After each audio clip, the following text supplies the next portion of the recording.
नमस्कार विद्यार्थी मित्रांनो, एक्झाम क्रॅकर करंट अफेअर्स या आपल्या यूट्यूब चॅनलवरती तुम्हा सर्वांचं स्वागत आहे. आज आपण बघणार आहोत 19 सप्टेंबर 2025चे महत्त्वाचे प्रश्न, जे सर्व प्रकारच्या स्पर्धात्मक परीक्षांसाठी तुम्हाला उपयुक्त ठरतील. चला तर मग व्हिडिओला सुरुवात करूया. पण त्याआधी काल विचारलेला खास प्रश्न बघूया आणि तो होता, चिन्ना सरदा म्हणून ओळखल्या जाणाऱ्या सरदा हॉफमन यांचे निधन कोणत्या वयात झाले आहे? तर या प्रश्नाचं योग्य उत्तर आहे पर्याय क्रमांक सी, 96 वर्षे. चिन्ना सरदा म्हणून ओळखल्या जाणाऱ्या सरदा हॉफमन यांचे 17 सप्टेंबर 2025 रोजी कॅलिफोर्निया येथे 96व्या वर्षी निधन झाले. त्यांचा जन्म अड्यार, चेन्नई येथे झाला होता. त्या कलाक्षेत्र या संस्थेच्या भरतनाट्यम शैलीच्या घडणीत महत्त्वपूर्ण भूमिका बजावणाऱ्या व्यक्तींपैकी एक होत्या. त्यांनी हे कार्य रुक्मिणी देव अरुंडेल यांच्या मार्गदर्शनाखाली केले. सरदा हॉफमन यांना 1996 मध्ये संगीत नाटक अकादमी अवॉर्ड प्रदान करण्यात आला होता. तसेच त्यांना रुक्मिणी देव मेडल हा कलेतील उत्कृष्टतेसाठी दिला जाणारा पुरस्कार देखील प्राप्त झाला होता. आता सुरुवात करूया आपल्या टॉप 10 प्रश्नांना. तर आजचा आपला पहिला प्रश्न आहे, बाबा कल्याणी यांना अलीकडे कोणता प्रतिष्ठित सन्मान मिळाला आहे? तर याचं योग्य उत्तर आहे पर्याय क्रमांक सी, म्हणजेच हॉले मेडल. बाबा कल्याणी हे भारत फोर्ज या कंपनीचे चेअरमन आणि व्यवस्थापकीय संचालक असून त्यांना अलीकडे हॉले मेडल हा प्रतिष्ठित सन्मान प्राप्त झाला आहे. हा सन्मान American society of mechanical engineers म्हणजेच ASME या आंतरराष्ट्रीय संस्थेकडून प्रदान करण्यात आला आहे. हा पुरस्कार बाबा कल्याणी यांच्या जागतिक पुरवठा साखळीतील आव्हानांवर उपाय शोधण्यातील अभियांत्रिकी नेतृत्व आणि सशक्त उत्पादन क्षेत्र उभारण्यात केलेल्या योगदानासाठी दिला गेला आहे. हॉले मेडल हा सन्मान 1924 साली स्थापन झाला असून तो अभियांत्रिकी क्षेत्रातील उल्लेखनीय कामगिरीसाठी दिला जातो. आजचा पुढला प्रश्न आहे, ड्युलिप ट्रॉफी ही कोणत्या खेळाशी संबंधित स्पर्धा आहे? तर याचं योग्य उत्तर आहे पर्याय क्रमांक सी, म्हणजेच क्रिकेट. सेंट्रल झोन संघाने 2025 मधील ड्युलिप ट्रॉफी जिंकत अंतिम सामन्यात साऊथ झोन संघाचा 6 गडी राखून पराभव केला.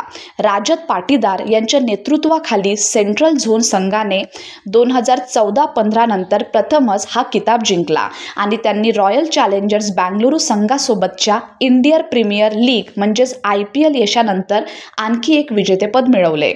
यश राठोड याला 194 धावा केल्याबद्दल उत्कृष्ट कामगिरीसाठी सामनावीर म्हणून घोषित करण्यात आले. आजचा तिसरा प्रश्न आहे, सौरव गांगुली आणि मिंत्रा यांनी सुरू केलेल्या नवीन ब्रँडचे नाव काय आहे? तर याचं योग्य उत्तर आहे पर्याय क्रमांक सी, सौराग्य. तर त्या ब्रँडचं नाव आहे सौराग्य आणि हा कोणी सुरू केला आहे? तर सौरव गांगुली आणि मिंत्रा यांनी मिळून हा जो नवीन ब्रँड आहे तो तयार केला आहे किंवा सुरू केला आहे. मिंत्रा या ई-कॉमर्स फॅशन प्लॅटफॉर्मने माजी क्रिकेटपटू सौरव गांगुली यांच्यासोबत भागीदारी केली आहे.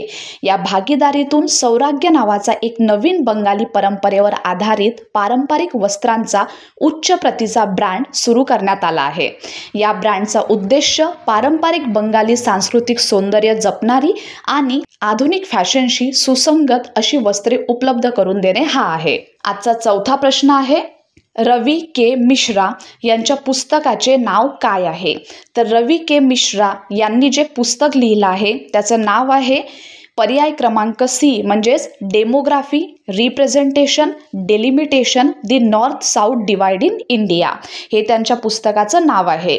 रवी के मिश्रा यांच्या demography, representation, delimitation the north south divide in India या पुस्तकात मतदारसंघ मर्यादा निर्धारण विषयक वादविवाद आणि लोकसभा मतदारसंघाच्या सीमारेषा पुन्हा आखण्यातील गुंतागुंत यांचा सखोल अभ्यास केला आहे. त्यांचे मत आहे की दक्षिण भारतीय राज्यांनी लोकसंख्या संक्रमणाच्या प्रक्रियेत उत्तर भारतीय राज्यांपेक्षा लवकर प्रगती साधली आणि त्यामुळे त्यांना विकासात आघाडी घेता आली. त्यांनी पंतप्रधान संग्रहालय आणि ग्रंथालय येथे संयुक्त संचालक म्हणून सुद्धा कार्य केलेले आहे. आजचा आपला पाचवा प्रश्न आहे, 14वे सिरारा खोंग हत्तेई मिरची महोत्सव कोणत्या राज्यात आयोजित करण्यात आले आहे?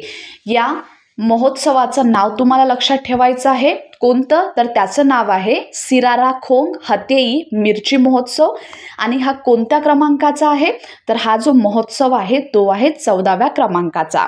तर हा साजरा करण्यात आला किंवा आयोजित करण्यात आला मणिपूर येथे. 14वे सिराराखोंग हतेई मिरची महोत्सव मणिपूर राज्यातील उखरुल जिल्ह्यातील सिराराखोंग गावात आयोजित करण्यात आले. हा महोत्सव GI मानांकन प्राप्त हतेई मिरचीच्या रंगासाठी आणि विशिष्ट सुगंधासाठी प्रसिद्ध आहे आणि तिची ओळख संपूर्ण भारतभर हा महोत्सव वाढवतो. या महोत्सवाचा उद्देश कृषी पर्यटनाला चालना देणे, शेतकऱ्यांना बाजारपेठ उपलब्ध करून देणे आणि पर्यावरण संवर्धनाला प्रोत्साहन देणे असा आहे. आजचा आपला 6वा प्रश्न आहे. भारत आणि मॉरिशस यांनी कोणत्या ठिकाणी उपग्रह ट्रॅकिंग व संप्रेषण केंद्र स्थापन करण्यासाठी करार केला आहे? तर या प्रश्नाचं योग्य उत्तर आहे पर्याय क्रमांक C म्हणजेच चागोस द्वीपसमूह. भारत आणि मॉरिशस यांनी चागोस द्वीपसमूहातील डिएगो गार्सिया येथील अमेरिका युनायटेड किंगडमच्या लष्करी तळाजवळ उपग्रह ट्रॅकिंग व संप्रेषण केंद्र म्हणजेच सॅटेलाइट ट्रॅकिंग आणि कम्युनिकेशन स्टेशन स्थापन करण्यासाठी ऐतिहासिक करार केला आहे. भारत या केंद्राचा उपग्रह निरीक्षण आणि डेटाचे प्राप्ती करण्यासाठी वापर करणार आहे. हा करार भारतीय महासागर प्रदेशातील भारताच्या धोरणात्मक उपस्थितीला अधिक मजबूत करतो. आजचा आपला 7वा प्रश्न आहे.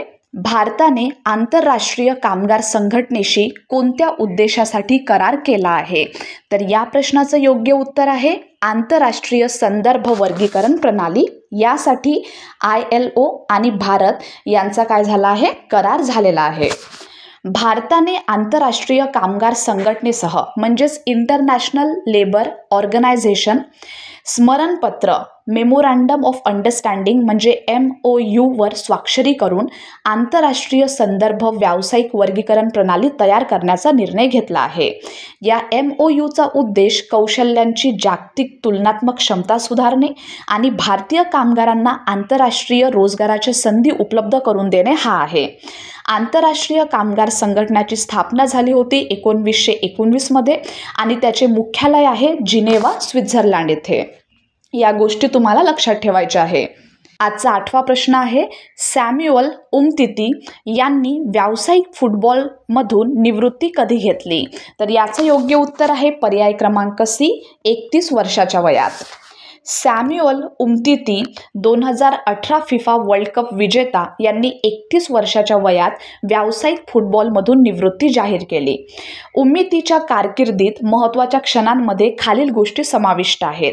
पहिलं, फ्रान्स संघासोबत 2018 फिफा वर्ल्ड कप जिंकणे आणि दुसरी म्हणजे बार्सिलोना क्लबसोबत महत्त्वाचे यश मिळवणे, ज्यात 2 ला लिगा विजेतेपद आणि 3 कोपा डेल रे ट्रॉफी यांचा समावेश आहे. उमतीती यांना त्यांच्या दबावाखाली शांत राहण्याची क्षमता, मजबूत स्थानिक जाणीव आणि बॉल हाताळण्याची कौशल्यपूर्ण क्षमता यासाठी ओळखले जात असे. आजचा पुढला प्रश्न. ऑगस्ट 2025 मध्ये भारतातील एकूण बेरोजगारी दर किती होता? तर ऑगस्ट 2025 मध्ये भारताचा जो बेरोजगारी दर आहे तो होता 5.1%. ऑगस्ट 2025 मध्ये भारताचा एकूण बेरोजगारी दर 5.1% वर खाली आला. पुरुष बेरोजगारी 5% वर खाली आली, जी मागील 5 महिन्यातील सर्वात कमी नोंद आहे. शहरी आणि ग्रामीण दोन्ही क्षेत्रांमध्ये यात सुधारणा दिसली. ग्रामीण बेरोजगारीमध्ये महत्त्वपूर्ण घट झाली. मे 2025 मध्ये 5.1% वरून ऑगस्ट 2025 मध्ये 4.3% वर गेली. कामगार संख्येत महिलांचा सहभाग वाढला. महिला कामगार संख्या सहभाग दर जून 2025 मध्ये 32% वरून ऑगस्ट 2025 मध्ये 33.7% वर पोहोचला. आणि आजचा शेवटचा प्रश्न आहे. H1 म्हणजे फर्स्ट हाफ 2025 मध्ये कोटक 811 या बँकिंग ॲपने जागतिक पातळीवर कोणते स्थान मिळवले आहे? तर कोटक 811 या बँकिंग ॲपने जागतिक पातळीवर 3रे स्थान मिळवलेले आहे. कोटक 811 बँकिंग ॲपने H1 2025मध्ये जागतिक स्तरावर 3रे स्थान मिळवले। या ॲपने SBI योनो या ॲपला मागे टाकत 16 दशलक्ष नवीन डाउनलोड्स मिळवले। या ॲपने वर्षागणिक 250% वाढ नोंदवली, जी जागतिक पातळीवरील सर्व बँकिंग ॲप्समध्ये सर्वात जलद वाढीचा दर दर्शवते। RBIच्या डिजिटल ऑनबोर्डिंगवरील निर्बंधानंतरही कोटक 811ने त्याच्या पूर्णपणे डिजिटल मॉडेल आणि ग्राहक केंद्रित ऑफरिंगमुळे यश मिळवलेले आहे। तर मित्रांनो, हे होते आपले टॉप 10 महत्त्वाचे प्रश्न आणि आता बघूया तुमच्यासाठीचा खास प्रश्न। अलीकडे 89 वर्षाच्या वयात निधन झालेले रॉबर्ट रेडफोर्ड हे कोणत्या क्षेत्राशी संबंधित होते? तर या प्रश्नाचं उत्तर तुम्हा सर्वांना कमेंट बॉक्समध्ये द्यायचं आहे। तर आजचे हे होते आपले महत्त्वाचे प्रश्न। जर तुम्हाला व्हिडिओ आवडला असेल आणि माहिती उपयुक्त वाटली असेल तर व्हिडिओला नक्की लाईक करा आणि चॅनलला सबस्क्राईब करायला विसरू नका। धन्यवाद।